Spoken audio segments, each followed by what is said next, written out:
Hey, it's Molly. I would love it if you would, while you're here, subscribe to our YouTube channel. It's Marketplace APM. And while you're there, smash that like button.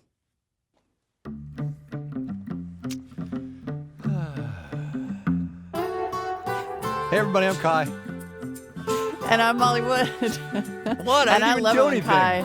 I didn't just even love do it when he anything. starts the show with a deep Kai sigh. See, I didn't even know. Welcome I to didn't another even episode. know. He just does it. It's like breathing. It's my just like a thing. reflex. Do you know I have very big reflex. lungs, by the way? That's actually a physiological fact. I have extremely large lungs. And when I get lung x-rays taken, they have to do 2 because it goes like up into my lower neck. It's true.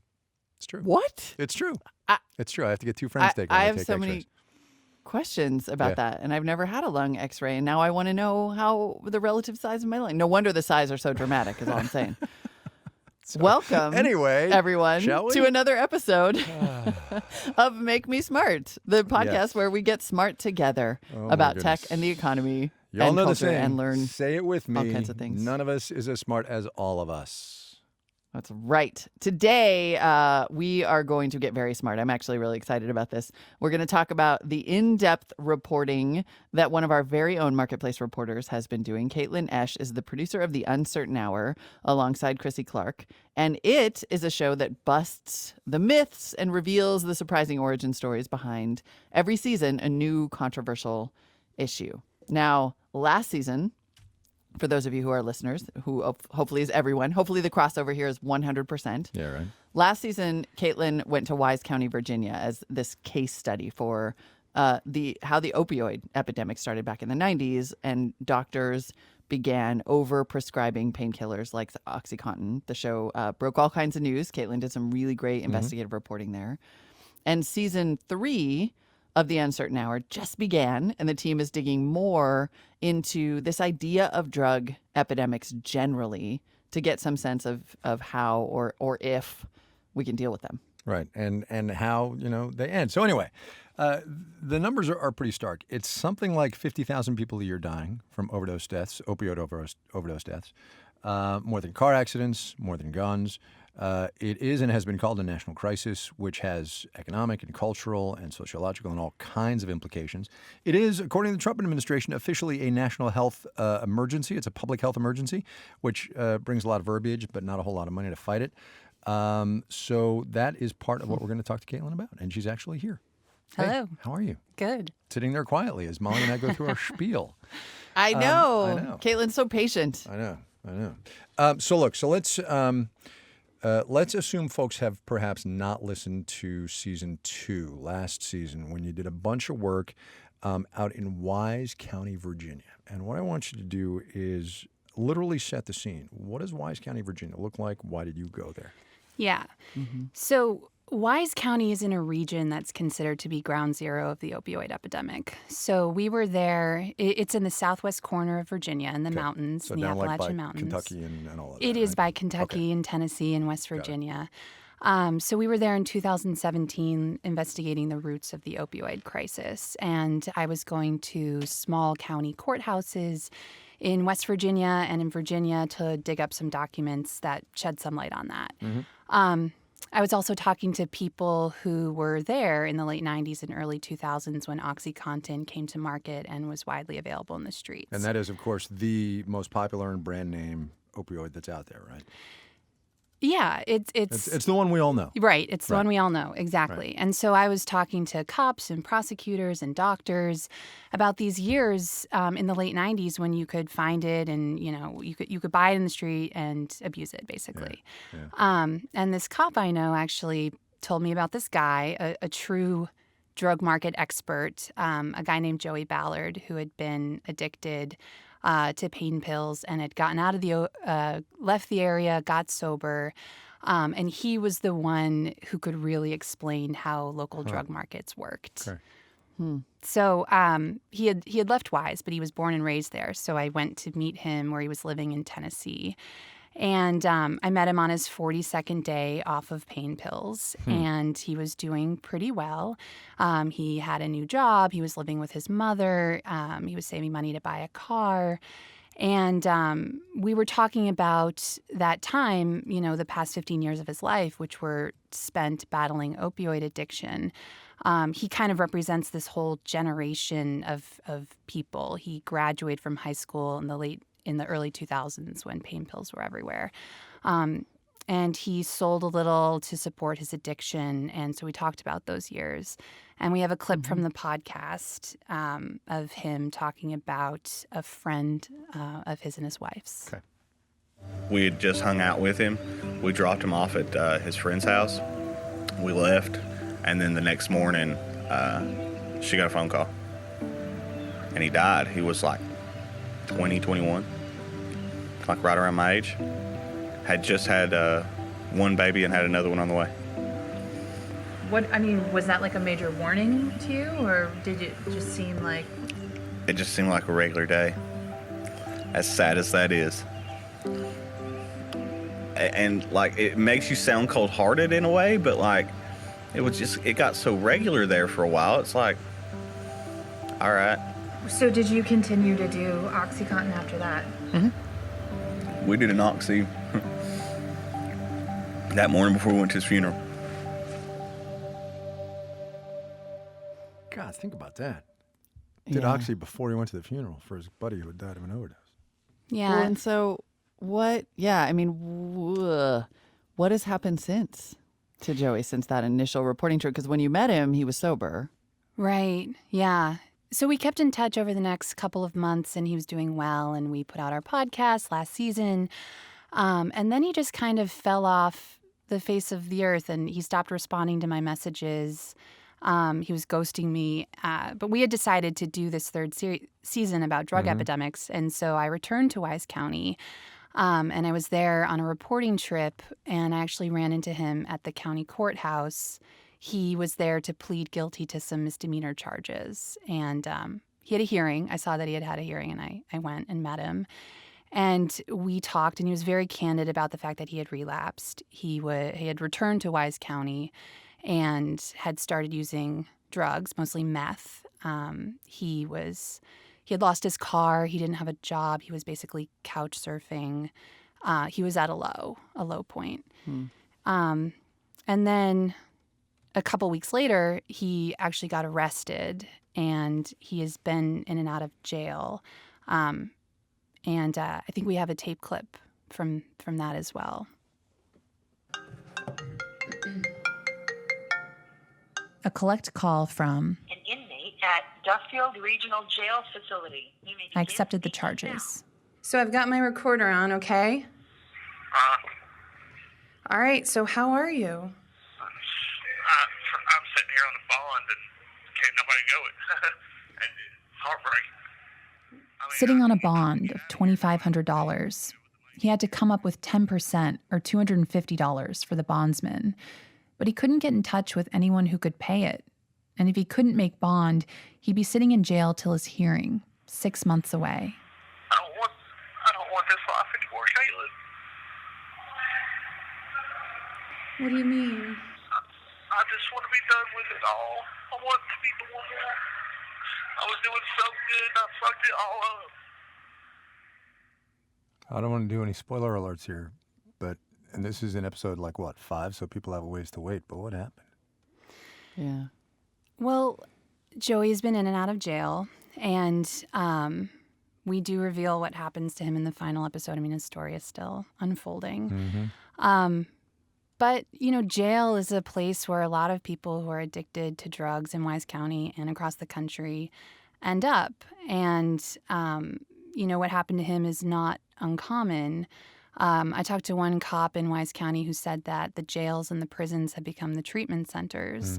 But, of course, there's not a lot of treatment in jail. That just kind of speaks to the resources that are available in a county like Wise County. Law enforcement, until very recently, was the dominant response to addiction. A lot of people would tell you that hasn't worked. It hasn't stopped the drug crisis. Yeah. Does it seem from your reporting like that attitude has changed? I mean, that has been a big critique, is that, broadening out, that the approach to the opioid crisis has been primarily, even within the Trump administration, which talks about it a lot, framed as a law enforcement issue. Yeah, I mean, The regional jail in Southwest Virginia at Duffield was built in 2015.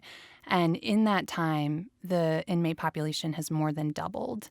An extension to the jail was built in 2015 so it could house more people.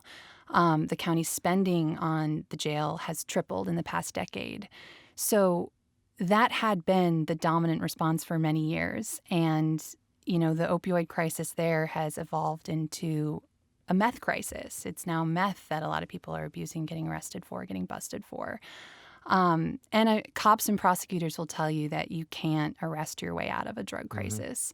It won't end it. It won't stop it. And the county is starting to do some different things. They have a drug court program. They have a small and new alternative incarceration program where nonviolent drug offenders can work off their sentences instead of sitting in jail. And there are some new treatment and harm reduction programs coming online. But I want to play you another bit of tape, if that's okay. Yeah, of course. Yeah. It's this woman, Glima Walker. She's in her early 50s, and she was born and raised in Wise. And her son is battling addiction. When we talked, he was actually in jail, and I asked her how she felt about that. Honestly, I'll tell you what I told my son. I think it's a good thing. If jail is what it takes to make you open your eyes and make you see what you're doing, I said, then it's a good thing. My son may be sad to hear me say that, but as a mother, it's a relief to know he's somewhere where he's not going to get drugs and overdose and die. I don't want to see him dead like I did my brother. I just don't want to see it happen. And whatever it takes to change him, I want him to change. Tell me about Jessica, right? You start, I think, episode 4 maybe with her in court, right? And then she's in for like check fraud and selling some category narcotics, and she actually gets an alternative sentence. Right, yeah. She was facing, the charges she was facing ranged from 5 to 10 to 20 years maximum in prison. Right. And those charges were for prescription fraud and grand larceny, and check fraud, forgery. And there's this Wise Works thing, right? It's a you can work off your jail time instead of actually going to prison, right? Right. And we find out later she's got a 1-year-old. Tell me how that whole thing played out. Right. So Jessica's story is a little bit different because she wasn't in active addiction when she was standing before the judge. She had gotten out of town, gotten sober. And found out that these outstanding charges existed. Right. She came back, turned herself in. So instead of jail time, she was sentenced to 1,440 hours of work. Which is a lot of hours. It's a lot of hours. It took her 9 months of full-time work without pay. But for her, it beat a jail sentence. She had a baby. She was worried she was going to miss his first steps. She had a fiance and some stepkids. She had a whole life for herself. And she had to move back to Wise. She had left the area. She moved back to Wise and started working full-time at the community college library to work off her sentence. Is she out now? Is she she's out of Wise? Yes, she returned to North Carolina. She's doing well. She's another baby on the way. But Wise Works is this alternative to incarceration program that the county is experimenting with, and it really started as a way to save money, jail costs. The county had raised property taxes, schools have been closed and consolidated, coal taxes paid to the county are way down, so they were looking for ways to cut costs. Sorry, coal as in coal mining. Coal mining. Right. Yeah. Which is not a thriving industry right now. Yeah. Right. Yeah, and it has saved, in the first year of the program, it's kind of like a pilot. But in the first year of the program, I think it saved $250,000 in jail costs. Right. And then there's all that free work that local nonprofits and towns benefit from. Right. Wow. And it's this whole infrastructure to sort of work around this epidemic, right? Caitlin, what you've really been immersed in these people's lives. Like, how different is it? I feel like there's so much that people don't understand about how much, even to the point you just made, how much this affects the way that a city works, the way that a region works, the way that America works, not to mention the damage to individual lives. Like, what's your perspective? How do you feel about this reporting that you've done? Yeah, I mean, people said to me again and again in Wise County that every single family has been impacted in some way. I didn't find a single person for whom that was not true. And the economy, it seems like every aspect of the economy is touched by it. Either it exists in response to the epidemic or it's sort of hurt by it. When, the workforce is hurt by it. I talked to one guy who became a cop after his lumber business failed. Oh, yeah, I He love him. He was a says good guy. because he couldn't find sober workers. Right. Wow. Yeah. Yeah. Mm-hmm. Yeah, so it's a lumber mill, right? It's a family lumber mill, and he was working extra hours because he had people who were overdosing or who were addicted calling in sick. Right. Yeah. I mean, or just not showing up. Exactly. He Yeah. says he was working 16 hours a day. So apparently becoming an undercover narcotics officer was less stressful. Exactly. So look, so you've been doing this story now plus or minus 2 years, right? Yeah. How then does this opioid epidemic end? Right? Mm-hmm. I mean, you've been reporting it. Give me I your asked expert everyone opinion. that question, Yeah. every single person. And one of the most interesting answers I got was that it's the wrong question. Huh. Drug epidemics, people always use drugs. He said that the question is, how do you stop people from overdosing and dying? And a drug epidemic eventually ends. But in the meantime, there are all these things that can be done to stop deaths. And Wise County is starting to implement some of those programs. It has the first needle exchange in the state of Virginia. It was very controversial to slow the spread of disease. It gives out Narcan, which is the overdose antidote, to drug users who are most likely to be around people who are overdosing. So maybe that's how it ends. Maybe through programs like treatment, harm reduction. But one thing that a lot of people in Wise told me is that law enforcement is not going to stop a drug epidemic. And we've learned that lesson as a country a couple times. Have we? Yeah. I mean, I guess that's because, I think there were people who said that in the 80s and Yeah. said that in the 90s. And, and that there's been so much controversy about whether just say no works and whether you can say to people, like you said, don't use drugs. Right. Do you think that message is all the way through? That Well- harm reduction and treatment are what will work? I think that it's interesting to see lawmakers on both sides now rolling back some of the policies that were ramped up in the 80s and 90s, which Chrissy Clark, the host of the podcast, really digs into in the first half of the season. There's bipartisan support for pulling some of those policies back. So I think that may be an indication. Caitlin Esch is a producer and reporter on the third season of a podcast she and Chrissy Clark do. It's called The Uncertain Hour. First 2 episodes out already, right? Is that the deal? First 2 episodes by the time this one drops? Yeah. Yep. Check it out. It's kind of amazing. Caitlin, thanks. Thank you. Okay. We're going to take a quick break and then we'll be back with our fixations.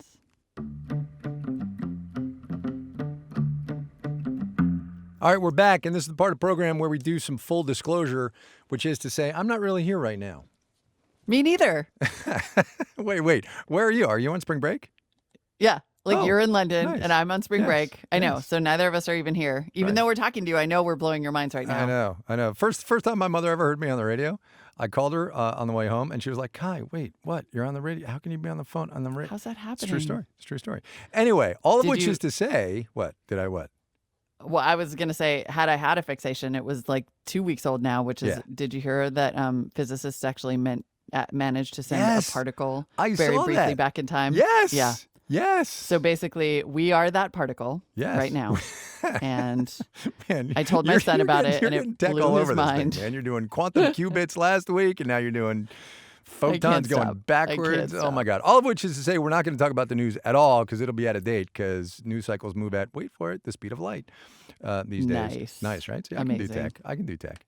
And we're going to go straight to the mailbox, which is to say, your turn. That's right. Hi, Kai and Molly. This is Brent in Detroit. This is Rebecca from Baltimore. It was great to hear comments on my question about GDPR. I wanted to put in my vote. I want to discuss a slightly different but maybe related thing. All right, so 2 weeks ago in photon time, no, in actual time, we looked back at the 1-year anniversary of Cambridge Analytica, and Dave Church sent us this voice memo.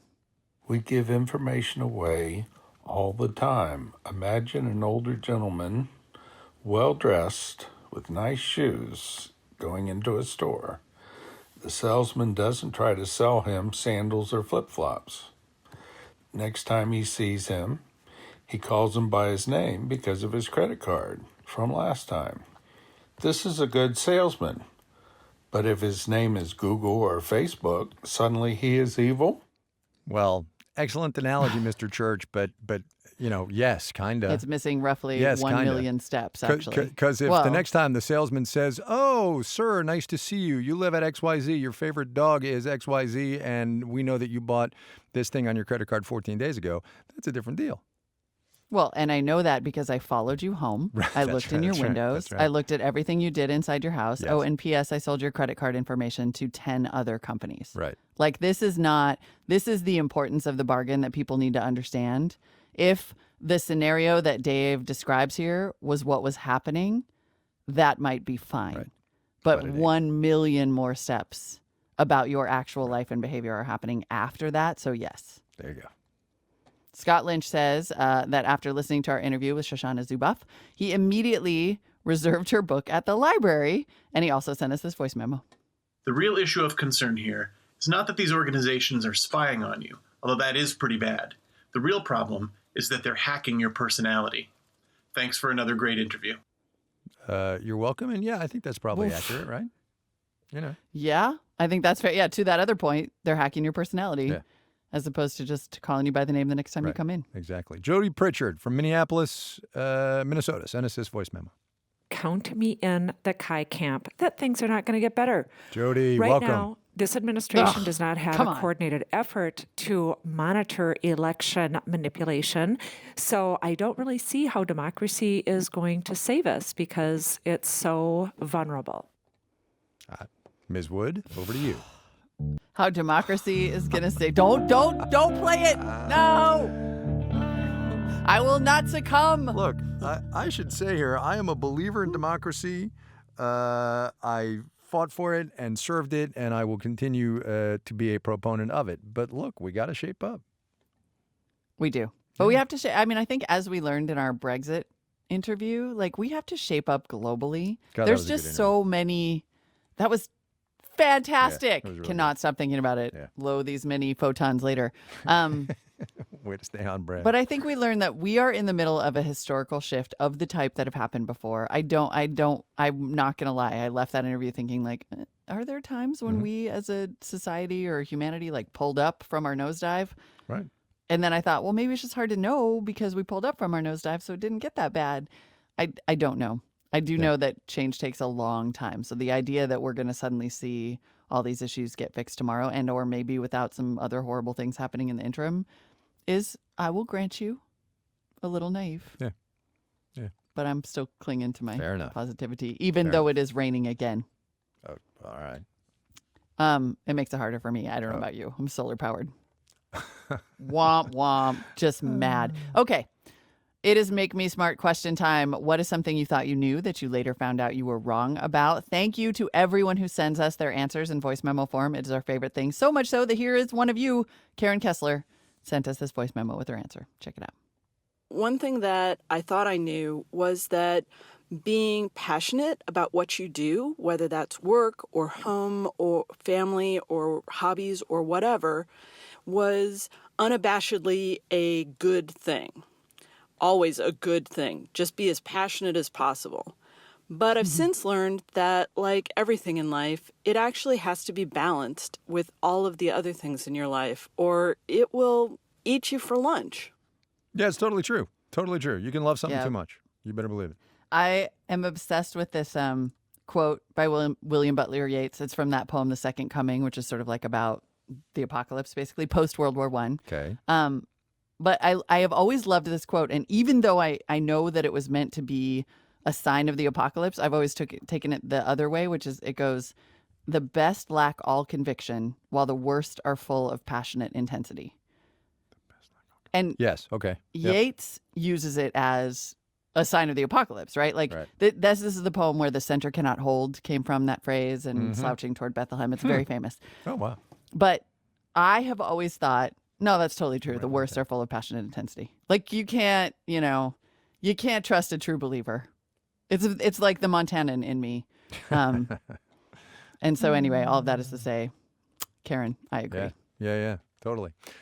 So she was answering the Make Me Smart question, which is, of course, say it with me now. What is something you thought you knew, but later found out you were wrong about? Send us your voice memos. Make me smart at marketplace.org. We'll get them on the pod. That's right. Yeah. I never say it with you because I'm afraid that the lag will be too bad and it'll sound totally weird.